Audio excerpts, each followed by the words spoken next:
अस्सलाम वालेकुम। मेरा नाम है आफ़ताब अहमद और बी एजुकेट पर एक नए लेक्चर के अंदर आपको वेलकम करता हूँ। स्टूडेंट्स, लास्ट लेक्चर के अंदर हमने 1340 कोड की बुक जो है वो स्टार्ट की हुई थी और पिछले लेक्चर के अंदर हमने इसका यूनिट नंबर 1 स्टार्ट किया था। उसमें हमने नॉन ट्रेडिंग कंसर्न्स जो है वो डिस्कस किए थे और उसके अलावा उनमें जो अकाउंटिंग है, accounting for non trading concerns, वो हमने डिस्कस किया था और कुछ अकाउंट्स हमने बनाए भी थे, इनकम एंड एक्सपेंडिचर अकाउंट और पेमेंट एंड रिसिप्ट्स अकाउंट। अच्छा, आज के इस लेक्चर में कुछ इंपॉर्टेंट टर्म्स जो है ना नॉन ट्रेडिंग कंसर्न्स की, वो हम डिस्कस करेंगे जो हमने स्किप की थी। तो इस पैराग्राफ में वो कहता है कि इनकम और एक्सपेंडिचर अकाउंट्स और बैलेंस शीट्स वगैरह बनाने के लिए आपको कुछ इंपॉर्टेंट टर्म्स जो है ना उनका पता होना ज़रूरी है। जिस तरह आप अकाउंटिंग के अंदर जो ट्रेडिंग कंसर्न्स है ना, जो प्रॉफिट मेकिंग कंसर्न्स हैं, उनमें भी आपने कुछ मुख्तलिफ इंपॉर्टेंट टर्म्स पढ़ी थी। 25-30 टर्म्स थी इंपॉर्टेंट जो अकाउंटिंग के अंदर इस्तेमाल होती हैं। तो इसी तरह नॉन ट्रेडिंग अकाउंटिंग जो है, नॉन ट्रेडिंग कंसर्न्स, उनकी अकाउंटिंग के अंदर भी कुछ टर्मिनोलॉजी इस्तेमाल होती है, उनको भी हम वन बाय वन डिस्कस करते हैं। सबसे पहली है सब्सक्रिप्शन। सब्सक्रिप्शन जो है ना, इसका मतलब होता है चंदा या मेंबरशिप फीस, आप इसको बोल सकते हैं। It is the amount which is contributed by the members on regular basis, either monthly और ईयरली। ये वो रकम होती है जो मेंबर्स कंट्रीब्यूट करते हैं, मेंबर्स देते हैं रेगुलरली, बाकायदगी से, माहाना या सालाना, मतलब हर महीने बाद वो देते हैं या साल बाद देते हैं, चंदा आप इसको कह सकते हैं। The amount of subscription is treated as revenue, ये अदारे की आमदनी होती है, रेवेन्यू के तौर पर इसको ट्रीट किया जाता है और इसको इनकम एंड एक्सपेंडिचर अकाउंट में ऐड किया जाता है। Is credited to income and expenditure account only the amount of current year subscription is considered as revenue and rest of the amount which relates to last year या preceding year are excluded from the income and expenditure account।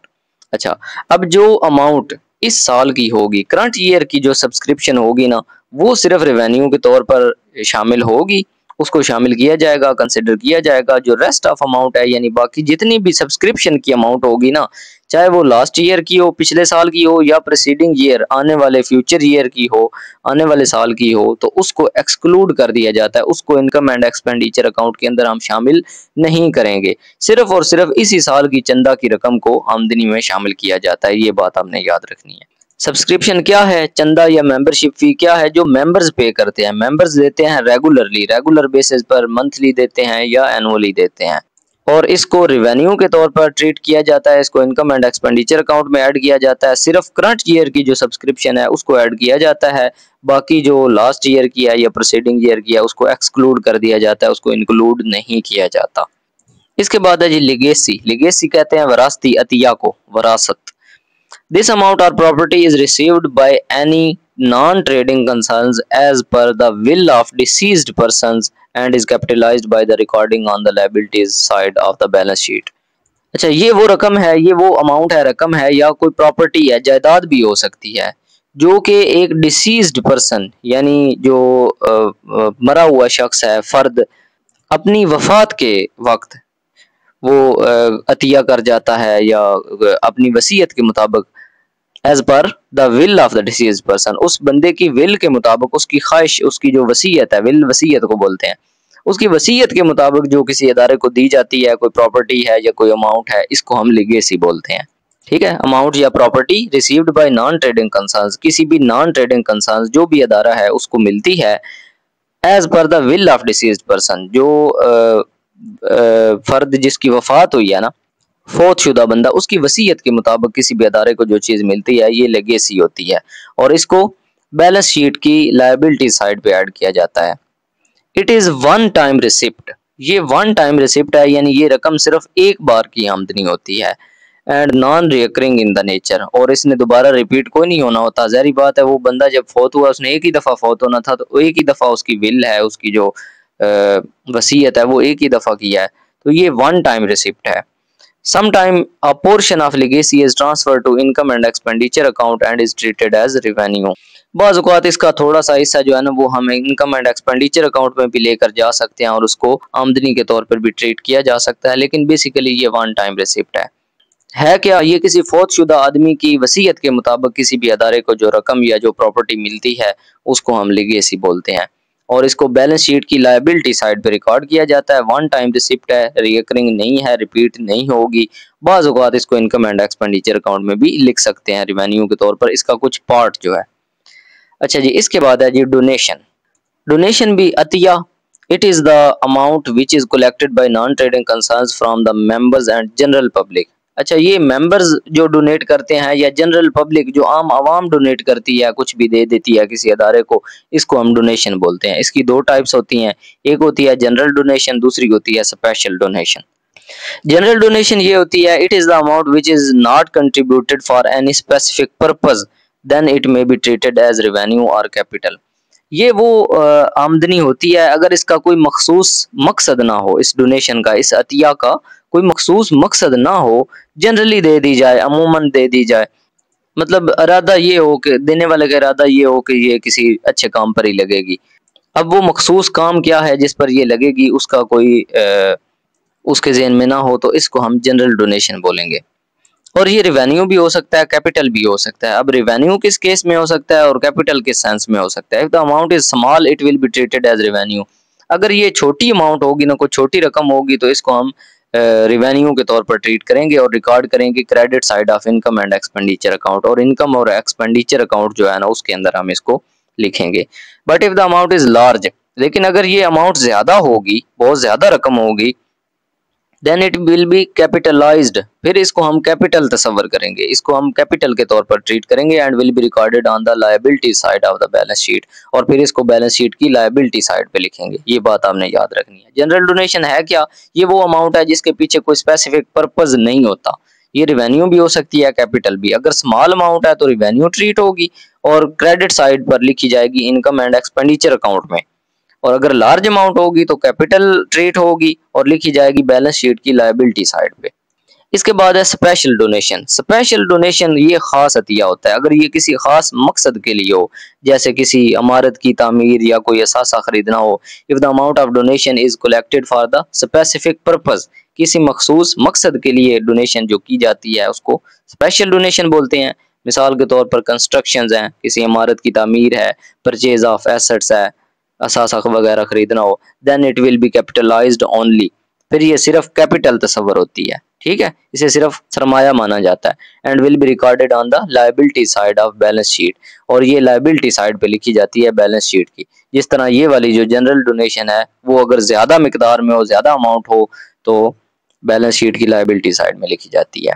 General donation ये है कि जिस तरह चंदा आप इकट्ठा कर रहे होते हैं कि मुल्क की या इलाके की या माशरे की फलाह व बहबूद के लिए जो आप चंदा दें, डोनेशन डोनेट करें, ये हो गया जनरल डोनेशन। स्पेशल डोनेशन ये होती है कि आप कोई स्पेशल पर्पस देते हैं कि हमने ये हॉस्पिटल जो है वो तामीर करना है, या हमने कोई स्कूल बनाना है, कोई फलाई काम इस तरह का करना है, तो वो स्पेशल डोनेशन में आएगा, ठीक है। दोनों में फ़र्क ये है, जनरल डोनेशन कैपिटल और रेवेन्यू हो सकती है, अगर थोड़ी हो तो रेवेन्यू होगी और इनकम एंड एक्सपेंडिचर अकाउंट में लिखी जाएगी, ज़्यादा हो तो कैपिटल होगी और बैलेंस शीट में लिखी जाएगी, और ये जो है ये कैपिटल ही होगी और बैलेंस शीट में ही लिखी जाएगी। इसके बाद है जी सेल ऑफ फिक्स्ड एसेट्स। मुस्तकिल असासे जो है ना, फिक्स्ड जो एसेट्स होते हैं उनकी सेल, उनकी फरोख्त। अमाउंट रियलाइज्ड फ्राम या received from the sale of fixed assets will be treated as capital receipt. जो अमाउंट कोई असासा बेचने से, कोई फिक्स्ड एसेट को सेल करने से आपको वसूल हुई है, रिसीव हुई है, उसको आप ट्रीट करेंगे कैपिटल के तौर पर, उसको आप सेल ऑफ फिक्स्ड एसेट बोलेंगे। इन केस ऑफ प्रॉफिट और loss, loss is debited to income and expenditure account, but in other case the amount of profit will be capitalised and will be added to the capital fund in the balance sheet. अच्छा, profit और loss के case में अगर loss होगा तो उसको income and expenditure account से debit किया जाएगा, और अगर प्रॉफिट होगा तो फिर उसको कैपिटल के तौर पर बैलेंस शीट के कैपिटल फंड अकाउंट में ऐड किया जाएगा, बैलेंस शीट में लिखा जाएगा कैपिटल फंड के अंदर। In some case if the amount of profit is small, अगर प्रॉफिट छोटा हो, थोड़ा हो, तो इसको हम रेवेन्यू के तौर पर क्रेडिट कर देंगे इनकम एंड एक्सपेंडिचर अकाउंट के अंदर, ठीक है। इसके भी वही जनरल डोनेशन वाले केसेस हैं। अच्छा, अब आपने याद रखना है, अगर लॉस होगा तो फिर इनकम एंड एक्सपेंडिचर अकाउंट में जाएगा, और अगर प्रॉफिट होगा, ज्यादा प्रॉफिट होगा, तो फिर हम उसको कैपिटल के तौर पर बैलेंस शीट में लिखेंगे, और अगर कम होगा तो उसको हम रेवेन्यू के तौर पर इनकम एंड एक्सपेंडिचर अकाउंट में ही लिख देंगे, सेल ऑफ फिक्स्ड एसेट्स को।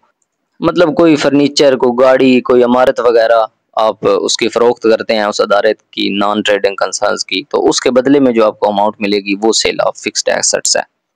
इसके बाद है purchase and sales of current assets, मौजूदा असासे जो चलते हुए असासे हैं उनकी खरीदो फरोख्त।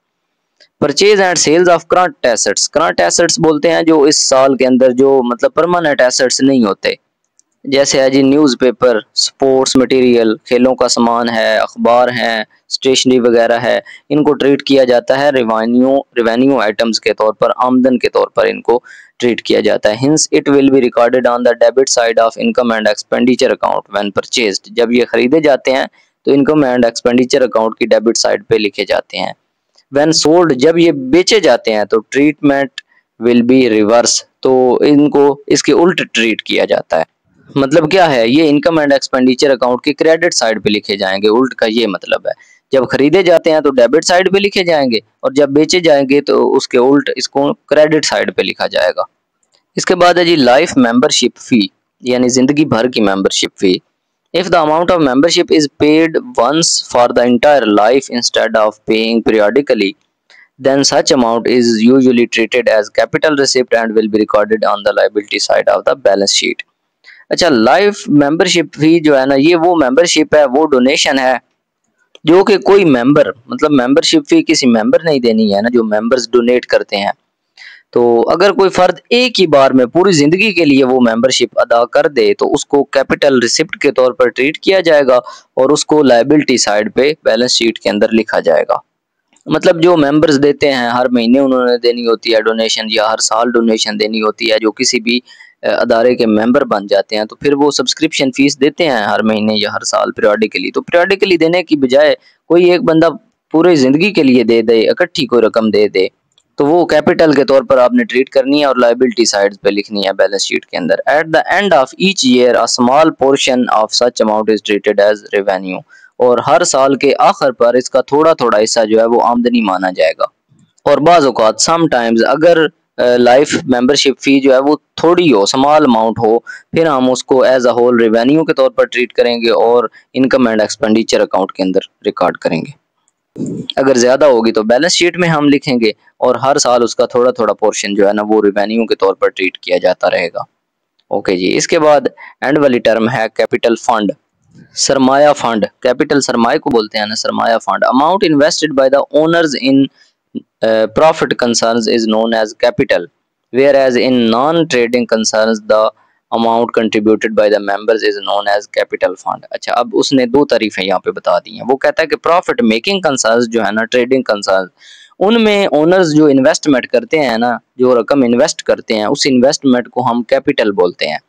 लेकिन वो कहता है यहाँ पे जो नॉन ट्रेडिंग कंसर्न्स जिनको हम पढ़ रहे हैं उसके अंदर जो अमाउंट कंट्रीब्यूट की जाती है ना, मेंबर्स जो कंट्रीब्यूट करते हैं या ओनर्स जो इन्वेस्ट करते हैं, मतलब यहाँ पे इन्वेस्टमेंट तो नहीं हम बोल सकते, कंट्रीब्यूशन ही बोल सकते हैं, क्योंकि इनका मकसद मुनाफा कमाना नहीं होता। तो उस कंट्रीब्यूशन को जो मालिक लगाते हैं पैसा, उसको हम कैपिटल फंड बोलते हैं।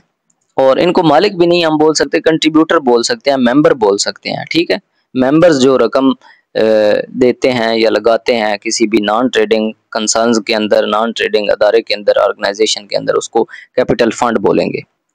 The amount of capital fund is calculated by deducted the total liabilities from the total assets of the organization। Capital fund account, capital fund amount जो है, इसको निकालने का फार्मूला क्या होगा? आपने टोटल लायबिलिटीज में से, टोटल एसेट्स में से आपने टोटल लायबिलिटीज को माइनस कर देना है, डिडक्ट कर देना है, निकाल देना है। ठीक है, यानी total assets minus total liabilities equal आपके आ जाएगा capital fund amount. It is also known as the general fund और अकमुलेटेड फंड और सरप्लस अकाउंट। इसके और भी ढेर सारे नाम हैं। इसको जनरल फंड भी बोल सकते हैं, इसको अकमुलेटेड फंड भी बोल सकते हैं, इसको सरप्लस अकाउंट भी बोल सकते हैं, और जनरली इसको हम कैपिटल फंड बोलते हैं। ठीक है, समझ आ गई? जो मेंबर्स कंट्रीब्यूट करते हैं अमाउंट, वो कैपिटल फंड होती है। और इसको निकाला कैसे जाता है? उस अदारे की, उस नॉन ट्रेडिंग कंसर्न्स के टोटल एसेट्स में से टोटल लायबिलिटीज को माइनस करके जो अमाउंट बचती है वो कैपिटल फंड अकाउंट होती है या अमाउंट होती है। और इसको जनरल फंड, अकमुलेटेड फंड और सरप्लस अकाउंट भी बोला जाता है। अब ये वाले जो एग्जांपल्स हैं ये लास्ट लेक्चर के अंदर हमने डिस्कस कर ली थी सारी। उसके बाद एक टॉपिक हमारा रहता है बैलेंस शीट वाला कि हमने बैलेंस शीट कैसे बनानी है। तो अब हम स्टार्ट करने जा रहे हैं जी बैलेंस शीट। और ये कैपिटल फंड का फार्मूला जो है ना, ये अभी अभी मैंने ऊपर आपको पढ़ा दिया। कैपिटल फंड को कैसे निकाला जाता है, एसेट्स में से लायबिलिटीज को माइनस किया जाता है, एसेट्स माइनस लायबिलिटीज।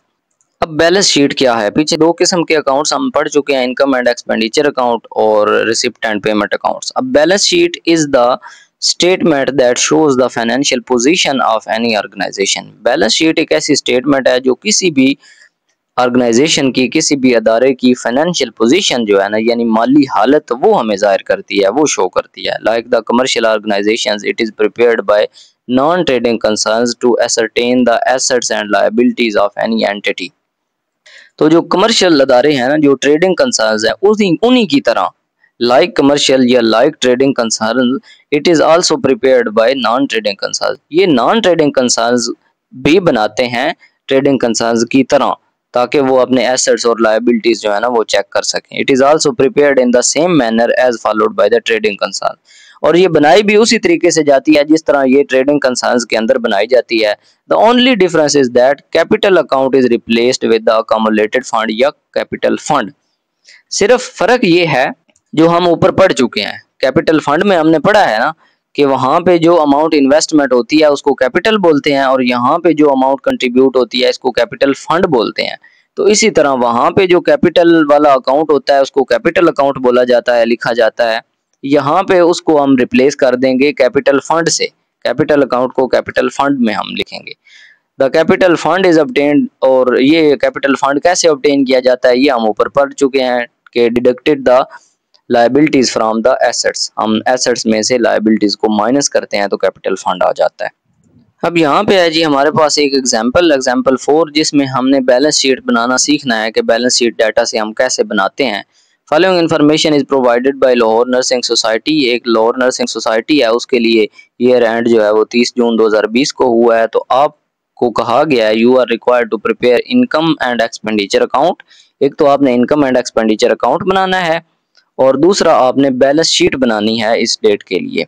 अच्छा, अब इसको गौर से समझिएगा। इसी तरह के सारे क्वेश्चंस होते हैं बाकी जो आपके सेल्फ असेसमेंट में होते हैं, और पेपर के अंदर भी इसी तरह का डाटा आएगा, आपने उसको बनाना होगा। सिर्फ ये अमाउंट चेंज हो सकती हैं ना, अमाउंट चेंज हो सकती हैं, साथ जो स्टेटमेंट है वो चेंज हो सकती है, बाकी तरीकाकार तो वही रहेगा। अच्छा, अब इसको समझिएगा। ये आपको डाटा दिया गया है, रिसिप्ट्स और पेमेंट्स अकाउंट है। अच्छा, इससे आपने दो चीजें बनानी है, इनकम एंड एक्सपेंडिचर भी बनाना है और बैलेंस शीट भी बनानी है। अच्छा, रिसिप्ट्स के अंदर आपको बताया गया है कि बैलेंस इन हैंड इतना था, सब्सक्रिप्शन इतनी है, fees and non membership members, fees from non members, जो मेंबर्स नहीं है उनसे जो फीस आई है, मतलब जो डोनेशन आई है जनरल पब्लिक से, वो इतनी है, म्यूनिसिपल ग्रांट इतनी है, डोनेशन फॉर बिल्डिंग फंड इतनी है, इंटरेस्ट इतना है, टोटल ये अमाउंट है। पेमेंट्स में सैलरीज नर्सेज को दी गई हैं, बोर्ड, लॉन्ड्री, डोमेस्टिक हेल्प है इतनी, रेंट, रेट्स, टैक्सेस वो सारे इतने हैं, कॉस्ट ऑफ कार इतनी है, कार एक्सपेंसेस इतने हैं, ड्रग एंड इंसिडेंटल एक्सपेंसेस जो हैं वो इतने हैं, और बैलेंस जो बचा है वो इतना है। तो ये अमाउंट पेमेंट्स के अंदर है। ये मतलब सरप्लस बैलेंस है। जो रिसिप्ट है ना वो ज़्यादा है ना, वसूलियाँ ज़्यादा हैं, अदायगी कम है, तो बाकी आपके पास जो रकम बचती है, अब टोटल तो आपने पूरा करना है। अच्छा, ये डाटा उसने दिया होगा आपको। The society owns free land costing 40,000 free land costing है, on which it is proposed to build the nurses hostel. इसके बाद डोनेशन रिसीव्ड है 500 to building fund was wrongly included in the subscription के अंदर 500 बिल्डिंग फंड की जो donation है वो गलती से ऐड हो गई थी। इसके बाद bill of medicine purchase during the year accounting 640 was outstanding. एक बिल जो है 640 का आउटस्टैंडिंग है, टू बी पेड है, यानी अभी पेएबल है। अच्छा, ये अब क्या है, ये जनरल इन्फॉर्मेशन आपको दी गई है एडजस्टमेंट के लिए, यानी इसमें ये जो ऊपर डाटा दिया गया है ना, इसको यूज करके आपने इसमें एडजस्टमेंट भी करनी है। अब सबसे पहले हम बनाते हैं income and expenditure account. Lahore nursing society income and expenditure account, ये तो आपको बनाना ऑलरेडी आता है, आप पिछले लेक्चर के अंदर बड़ी डिटेल से समझ चुके हैं। इसमें आपको पता है रिसिप्ट एंड पेमेंट अकाउंट से उलट हो जाता है, उसमें एक्सपेंडिचर इस साइड पे होते हैं, इसमें इधर आ जाते हैं, उसमें रिसिप्ट्स इधर होती हैं, तो इधर इनकम्स इस साइड पे आ जाती हैं। अच्छा, सब्सक्रिप्शन थी इतनी 5,575, इसमें सिर्फ इनकम्स आपने लिखनी होती हैं। सब्सक्रिप्शन 5,575 थी। ये जो बैलेंस इन हैंड था ना, ये हम इसमें नहीं इंक्लूड करते, आपने पढ़ा था। अब इसमें नीचे जो एडजस्टमेंट उसने दी हुई है कि 500 जो रॉन्ग इंक्लूजन है, यानी रॉन्गली इंक्लूडेड, जो ये जो डोनेशन है ना, ये गलती से इंक्लूड हो गई थी, ये आपने कर देनी है माइनस। रॉन्गली इंक्लूडेड लेस कर दी, 5,575 में से 500 माइनस कर दिया, तो बाकी आपके पास बच गई 5,075। इसके बाद फी फ्राम नॉन मेंबर्स इतनी है, म्यूनसिपल ग्रांट इतनी है, इंटरेस्ट इतनी है, और डिफिक्ट ये कैसे निकालते हैं ये बाद में मैं आपको बताता हूँ। इस साइड पे आते हैं एक्सपेंडिचर, यानी जो पेमेंट्स हुई हैं, जो अदायगियाँ हुई हैं, ये वाली अब इसमें से हम लिखेंगे। अच्छा, इसमें से सैलरी ऑफ नर्सेज, नर्सेज को सैलरी इतनी दी गई है, board laundry and domestic help इतनी की गई है, रेंट रेट्स टैक्सेस वगैरह इतने दिए गए हैं, कार एक्सपेंसेस इतने हैं, ड्रग एंड इंसिडेंटल एक्सपेंसेस जो है ना वो इतने हैं। इसके बाद एक एडिशनल भी है आउटस्टैंडिंग एक्सपेंस। आउटस्टैंडिंग एक्सपेंस कौन सा था? जो 640 रुपए आउटस्टैंडिंग रहते थे, पे करने वाले वो भी पे करने थे, तो वो भी इसमें ऐड करके उसने यहाँ पे लिख दी हैं। तो ये सारा टोटल ऐड करें तो 14,370 ये अदायगियाँ हैं। और अगर आप वसूलियाँ लिखें तो वसूलियाँ ये कम बनती हैं, ये इनकम आपकी कम बनती है, तो आप अदायगियों में से वसूलियों को माइनस करें तो बाकी जो रकम बचेगी ये डिफेक्ट अमाउंट है, यानी ये कम अमाउंट है, इससे इतनी अमाउंट कम हुई है, लॉस आप इसको बोल सकते हैं। तो ये वाली साथ इसमें ऐड करके टोटल आपने पूरा करना है, जो इधर बन रही है ना वही इधर बननी चाहिए। ठीक हो गया जी, समझ आ गई इस चीज की। अब ये बन गया हमारा इनकम एंड एक्सपेंडिचर अकाउंट, ये तो आसान था। अब इसके बाद आपने कैपिटल फंड निकालना है। कैपिटल फंड निकालना है on the 1 July 2019 is calculated as, क्योंकि 30 जून को ईयर एंड होता है ना, तो 30 जून से आगे होती है 1 जुलाई। पिछले साल भी 2019 में भी 30 जून को हुआ था ना एंड, तो 1 जुलाई 2019 से स्टार्ट हुआ है हमारा ईयर, और 30 जून 2020 तक हमारा ये वाला जो है ना ईयर एंड हुआ है।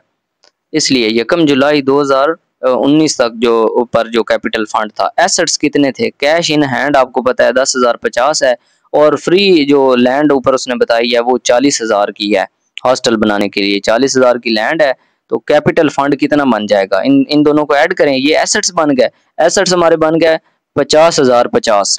अब कैपिटल फंड का फार्मूला क्या होता है? हमने ऊपर पढ़ा है, कैपिटल फंड्स में हम एसेट्स में से लायबिलिटीज को माइनस करते हैं। अब यहाँ पे चूंकि लायबिलिटीज थी ही नहीं, there is no beginning liability to be deducted from the beginning, beginning पर कोई लायबिलिटीज नहीं है, तो assets minus zero, zero liability है। एसेट्स माइनस जीरो करेंगे, एसेट कितना है? टोटल एसेट्स कैश और लैंड को मिलाकर ये 50,050 बनता है। इसको माइनस करें आप, सॉरी ये मैंने 5,050 लिख दिया, 50,050 माइनस जीरो कर लें तो वो 50,050 ही रहेगा। ठीक है, तो ये आपका कैपिटल फंड आ गया। कैपिटल फंड हमने फाइंड कर लिया। इसके बाद हमने बनानी है balance sheet. Lahore nursing society ऊपर नाम, नीचे जो अकाउंट बना रहे हैं, बैलेंस शीट बना रहे हैं, और ऑन द ईयर एंडेड या फॉर द ईयर एंडेड 30 जून 2020। अब बैलेंस शीट का फॉर्मेट भी याद कर लें। एक साइड पे, लेफ्ट साइड पे आपने एसेट्स लिखने हैं, आगे उनकी अमाउंट्स, राइट साइड पे आपने लायबिलिटीज लिखनी है और आगे उनकी अमाउंट्स। अच्छा, अब एसेट्स क्या थे? कैश कितनी है? अच्छा, अब ये वाली जो कैश है ना 6235, ये आपने कहाँ से ली है? ये आपकी जो कैश बनी थी ना, यहाँ पे ऊपर आप जाएं रिसिप्ट्स एंड पेमेंट्स अकाउंट के अंदर, ये वाला जो बैलेंस है, यानी रिसिप्ट में से पेमेंट्स को निकाल कर बाकी जो आपके पास बचता है ना बैलेंस, ये वाली कैश आपने लिखनी है। ठीक है, इसको उठाकर कैश लिख देंगे। फिर आप यहाँ से कैपिटल नेचर की अमाउंट्स जो है ना वो उठाएंगे। कॉस्ट ऑफ कार, कार जो है ना ये आपका कैपिटल है, एसेट है, ये उठाएंगे। 10,000 कॉस्ट कार की है कैश, और उसके बाद जो आपकी फ्री लैंड है ना ये भी आपका एसेट है, 40,000 का ये एसेट है। तो एसेट्स के अंदर ये तीन चीज़ें आप लिखेंगे। एक जो कैश इन हैंड है आपके पास 6235, एक कार के अमाउंट है वो 10,000 है, और लैंड जो है ना 40,000 है। इनको आप ऐड करें, ये 56,235 बनता है। तो ये हमने लिख लिया एसेट्स।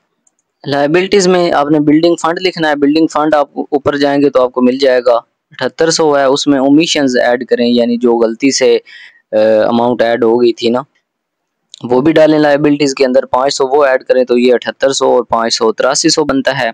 ये आपका बिल्डिंग फंड हो जाएगा। इसके बाद एक्सपेंसेस पेएबल जो है, पेएबल एक्सपेंसेस 640 हैं, ये भी आपके जिम्मे लाइबिलिटी है। इसके बाद कैपिटल फंड जो है, कैपिटल फंड आपने ऊपर निकाला है वो 50,050 बनता है।